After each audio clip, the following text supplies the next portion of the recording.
Hello there everyone, welcome back to our channel. In today's video, you are going to see how to see post of private Insta account without following.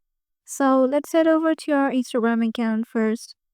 So once you're there in your Instagram, make sure you have logged in into your desired account and then head over to your profile, or you can go to the search option right here and search for any private account. So let's head over to any account like if we can't find anything in here, you can also search from in here.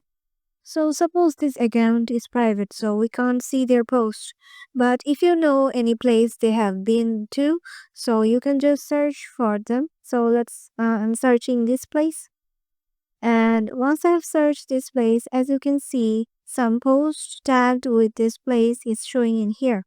So if you go to recent, you can see the post that tagged this specific place, and you can know that from here.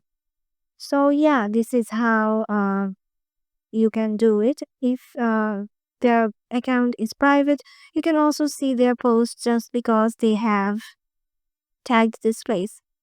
So yeah, this is how you can just do it. Hope this video will help you out, and we will see you in the next video.